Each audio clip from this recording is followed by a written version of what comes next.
Hello everyone, welcome to our channel current on affairs. तो आज हम 15 जुलाई के करंट अफेयर डिस्कस करेंगे और उससे पहले कल के करंट अफेयर का क्विक रिवीजन करेंगे। तो कल का पहला क्वेश्चन था, हाल ही में किस संगठन ने 2030 प्रकार के चिकित्सा उपकरणों की जानकारी देने के लिए एक ऑनलाइन प्लेटफॉर्म लॉन्च किया है जिसका नाम है मी डेविस। तो ये किया है WHO ने। वर्ल्ड हेल्थ ऑर्गेनाइजेशन ने जो बना था 7 अप्रैल 1948 को, इसीलिए हम 7 अप्रैल को मनाते हैं वर्ल्ड हेल्थ डे। और इस साल इसका थीम था माई हेल्थ माई राइट। और WHO के डीजी कौन है? तो वो है टेड्रोस गैब्रियासिस। इनका संबंध है इथोपिया कंट्री से और WHO का हेडक्वार्टर है जेनेवा में। हाल ही में किस कंट्री ने बहुराष्ट्रीय सैन्य अभ्यास जिसका नाम है बिरलेस्टिक 2024 इसकी मेजबानी की? तो ये की है कजाकिस्तान ने। कैपिटल क्या है इसकी? अस्ताना। और भारत भी कजाकिस्तान के साथ एक युद्ध अभ्यास करता है जिसका नाम है परबल दोस्तिक। परबल दोस्तिक। हाल ही में लाहौर हाईकोर्ट की पहली महिला मुख्य न्यायाधीश कौन बनी? तो ये बनी है आलिया नीलम। और लाहौर पाकिस्तान के पंजाब सूबे में पड़ता है और पाकिस्तान के पंजाब सूबे की पहली महिला CM बनी है मरियम नवाज। इनकी पार्टी है पाकिस्तानी मुस्लिम लीग नवाज। इनके जो चाचा हैं जिनका नाम है शहबाज शरीफ, ये अभी पाकिस्तान के PM हैं। और राष्ट्रपति कौन है? राष्ट्रपति हैं आसिफ अली जरदारी। हाल ही में किस राज्य में 3 दिवसीय आम महोत्सव शुरू हुआ? तो ये हुआ है उत्तर प्रदेश में। और भारत में सबसे ज़्यादा आम लगता है यूपी में। और आमों का राजा बोला जाता है हापुस को। हापुस आम को। ये कहाँ लगता है? ये यूपी में लगता है। और आमों की रानी बोला जाता है केसर आम को। केसर आम लगता है आंध्र प्रदेश में। पूर्वी भारत का पहला विकलांग विश्वविद्यालय कहाँ खुलेगा? तो ये खुलेगा रांची में। रांची कैपिटल है झारखंड की, जहाँ पर CM है हेमंत सोरेन और इनकी पार्टी है झारखंड मुक्ति मोर्चा। झारखंड कब बना था? 15 नवंबर 2000 को बना था। बिहार से अलग हुआ था। और झारखंड के अभी राज्यपाल हैं CP राधाकृष्णन। CP राधाकृष्णन। हाल ही में तेज गेंदबाज जेम्स एंडरसन ने टेस्ट क्रिकेट से संन्यास ले लिया। उनका संबंध किस कंट्री से था? तो उनका संबंध था इंग्लैंड से। और जेम्स एंडरसन टेस्ट क्रिकेट में सबसे ज़्यादा विकेट लेने वाले तेज गेंदबाज हैं। इन्होंने अपने 188 टेस्ट मैचों में 704 टेस्ट विकेट ली थी। 188 टेस्ट मैचेस में। हाल ही में कोलंबो सिक्योरिटी कॉन्क्लेव का 5वां मेंबर कंट्री कौन सा बना? तो ये बना है बांग्लादेश। और कोलंबो सिक्योरिटी कॉन्क्लेव इसको बनाया था हमारी नेशनल इन्वेस्टिगेशन एजेंसी ने।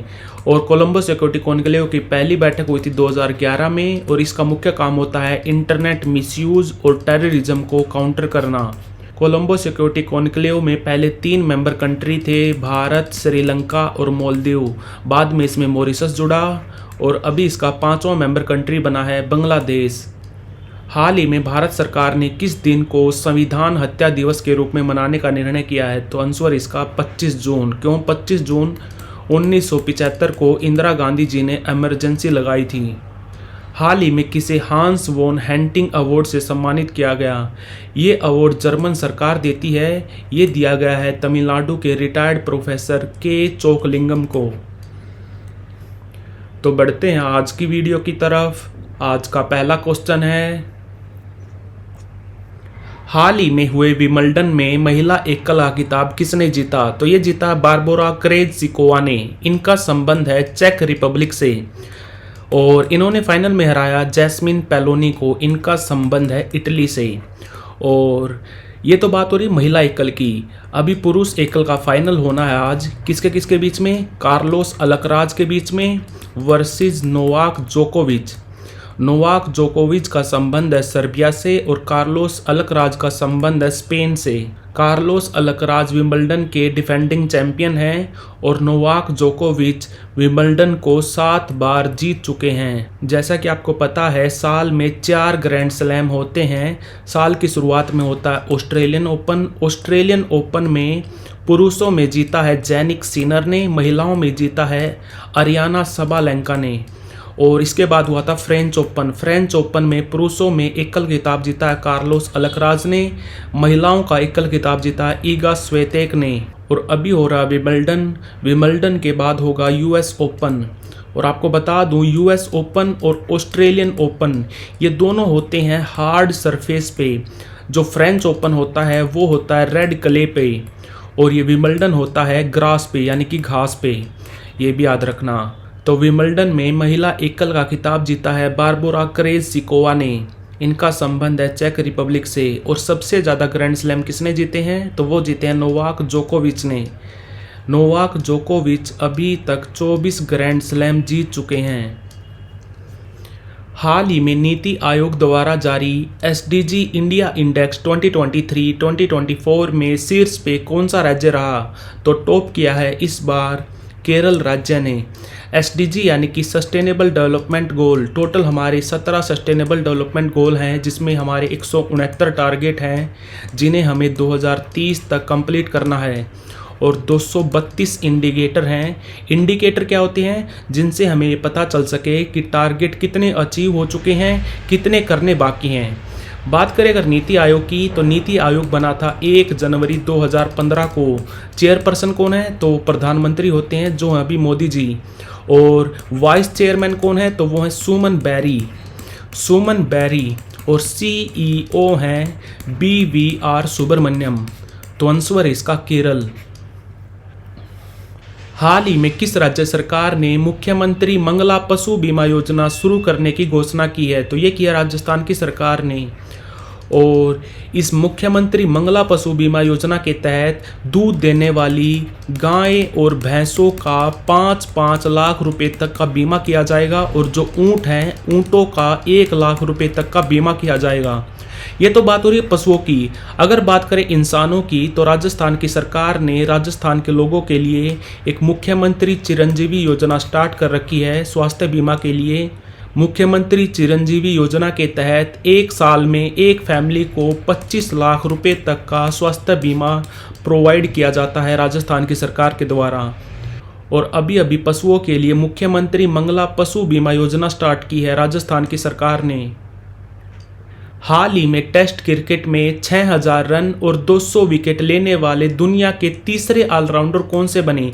पहले कौन से बने थे, पहले बने थे सर गारफील्ड सोबर्स। इनका संबंध है वेस्ट इंडीज से। दूसरे बने थे जैक्स कैलिस, इनका संबंध है साउथ अफ्रीका से। और अभी तीसरे बने हैं बेन स्टोक्स, इनका संबंध है इंग्लैंड से। और ये इंग्लैंड की टेस्ट टीम के कैप्टन भी हैं। बेन स्टोक्स, इनका जन्म हुआ था न्यूजीलैंड में। हाल ही में किस कंट्री का आईस्पेस रॉकेट लॉन्च होने के कुछ देर बाद विफल हो गया। ये जो आईस्पेस रॉकेट है, ये पहली 3 स्टेज पे सक्सेसफुल रहा, और जैसे ही चौथी स्टेज पे आया वहाँ पे जाके फेल हो गया। और ये अपने साथ 3 सैटेलाइट भी लेकर गया हुआ था, तो वो तीनों सैटेलाइट भी ख़त्म हो गए। तो इसको छोड़ा था चीन ने। और ये सैटेलाइट क्यों भेज रहा था चीन, इसके 2 काम थे, वेदर फोरकास्टिंग और अर्थक्वेक प्रिडिक्शन। और चीन की जो स्पेस एजेंसी है जिसका नाम है चाइना नेशनल स्पेस एजेंसी, ये कब बनी थी, 1993 में। इसका हेडक्वार्टर है बीजिंग में। और इससे 1 साल पहले 1992 में बनी थी रूस की रोसकोसमोस, ये भी याद रखना। और 1989 में बनी थी कैनेडियन स्पेस एजेंसी। हाल ही में नीति आयोग ने वित्त वर्ष 2024-25 में भारत की जीडीपी विकास दर कितने प्रतिशत रहने का अनुमान लगाया है, तो ये लगाया है 7% रहने का। और ये जो वित्त वर्ष 2024-25 है जो भी चल रहा है, इसके लिए हमें प्रेडिक्शन याद रखनी है वर्ल्ड बैंक की, IMF की और RBI की। RBI ने प्रेडिक्ट की थी 7.2%, IMF ने प्रेडिक्ट कर रखी है 6.8% और वर्ल्ड बैंक ने प्रेडिक्ट कर रखी है 6.7%। तो ये सारी प्रेडिक्शन आपको याद रखनी है। तो आंसर है इसका 7%। हाल ही में कृषि स्टार्टअप को बढ़ावा देने के लिए सरकार ने कौन से फंड रिलीज किए हैं, तो फंड का नाम बताना आपको। तो फंड का नाम है एग्रीश्योर, और ये एग्रीश्योर फंड है टोटल 750 करोड़ के। इसमें से 250 करोड़ देगा हमारा कृषि कृषि मंत्रालय, हमारे कृषि मंत्री कौन है? तो वो है शिवराज सिंह चौहान। और 250 करोड़ देगा हमारा नाबार्ड, और 250 करोड़ कलेक्ट किए जाएंगे बाकी इंस्टीट्यूशन से, यानी कि अदर से। नाबार्ड कब बना था? नाबार्ड बना था 1982 में। इसका हेडक्वार्टर है मुंबई में, और अभी इसके चेयरपर्सन है साजी केवी। साजी केवी। तो आंसर इसका एग्रीश्योर। हाल ही में पीएम मोदी ने कहां पर इंडियन न्यूज़पेपर सोसाइटी टावर्स का उद्घाटन किया? तो ये किया है मुंबई में। और आपको याद रखना है, अभी थोड़े दिन पहले नेशनल ब्रॉडकास्टर्स डिजिटल एसोसिएशन, इसके अभी प्रेसिडेंट बनाए गए हैं Rajat Sharma. Very very important. Rajat Sharma अभी चेयरपर्सन भी हैं इंडिया टीवी के, ये भी याद रखना। तो पीएम मोदी ने इंडियन न्यूज़पेपर सोसाइटी टावर्स का उद्घाटन किया है मुंबई में। हाल ही में किस भारतीय महिला पायलट ने पिच ब्लैक सैन्य अभ्यास में हिस्सा लेकर इतिहास रच दिया? तो इनका नाम है भावना कंठ, और ये पिच ब्लैक एक्सरसाइज करवाता है ऑस्ट्रेलिया। जो ऑस्ट्रेलिया की नेवी है वो करवाती है। पहली बार हुई थी एक्सरसाइज 1981 में, हर 2 साल में होती है। और इसमें पहली बार किसी भारतीय महिला पायलट ने हिस्सा लिया है, जिनका नाम है भावना कंठ। तो like share subscribe. Thank you for watching current on affairs.